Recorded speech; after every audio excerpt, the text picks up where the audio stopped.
Fort കൊച്ചിയിൽ ഇത്തവണ 2 പാപ്പാങ്ങികൾ വേണ്ട എന്നാണ് പോലീസ് പറയുന്നത്.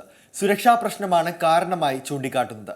ചോട്ടാ മുംബൈ സിനിമയിൽ ലാലേട്ടന്റെ കഥാപാത്രം തല എന്ന വാസ്കോ പറയുന്ന ഡയലോഗ് ഉണ്ടല്ലോ, എന്തൊക്കെ വിഷമങ്ങൾ ഉണ്ടെങ്കിലും ഞങ്ങളെല്ലാം മറക്കുന്ന ആ ഒരു ദിനം. ആ ന്യൂ ഇയർ ദിനത്തിൽ കത്തിക്കാൻ ഒരുങ്ങുന്ന പാപ്പാങ്ങികൾ എല്ലാ വർഷവും പലതരത്തിലുള്ള വിവാദങ്ങളെ തുടർന്ന് വാർത്തകളിൽ ഇടം പിടിക്കാറുമുണ്ട്.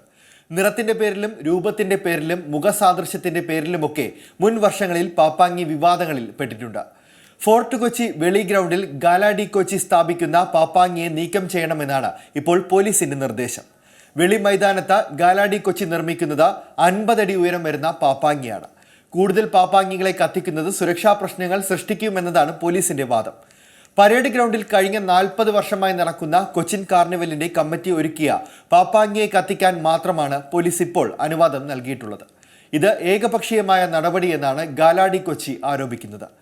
കൊച്ചിയിൽ ഒന്നിലധികം പാപ്പാങ്ങികളെ കത്തിക്കാൻ അനുവദിക്കുന്നത് സുരക്ഷ ഒരുക്കുന്നതിനും ഗതാഗതം ക്രമീകരിക്കുന്നതിനും വെല്ലുവിളിയാകുമെന്നാണ് പോലീസ് വാദം.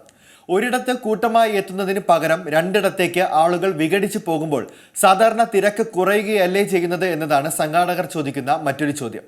എന്നാൽ പാപ്പാങ്ങിയുടെ നിർമ്മാണ പ്രവർത്തനവുമായി തങ്ങൾ മുന്നോട്ട് പോകുമെന്നാണ് ഗാലാഡി ഫോർട്ട് കൊച്ചി ഭാരവാഹികളുടെ നിലപാട്. കഴിഞ്ഞ തവണയും ഫോർട്ട് കൊച്ചിയിൽ 2 പാപ്പാങ്ങിയെ സ്ഥാപിച്ചത് വലിയ തർക്കങ്ങൾക്കും വിവാദങ്ങൾക്കും വഴിവെച്ചിരുന്നു. വിദേശികളും സ്വദേശികളുമായി 10,000-കണക്കിന് ആളുകളാണ് ഡിസംബർ 31-ന് ഫോർട്ട് കൊച്ചിയിലേക്ക് ഒഴുകിയെത്തുക. നിരവധി ക്ലബ്ബുകളും കുട്ടികളും ഉൾപ്പെടെ ചെറിയ പാപ്പാങ്ങികളെ കത്തിച്ച് ന്യൂ ഇയർ ആഘോഷം കൊഴുപ്പിക്കാറുമുണ്ട്. 100 കണക്കിന് ഇത്തരം ചെറു ആഘോഷങ്ങൾ സംഘടിപ്പിക്കുന്നുമുണ്ട്. ഒരു പാപ്പാങ്ങി മാത്രം മതി എന്ന പോലീസ് നിലപാട് അംഗീകരിക്കാനാവില്ല എന്ന നിലപാടാണ് പൊതുവെ കൊച്ചിക്കാർക്കുള്ളത്.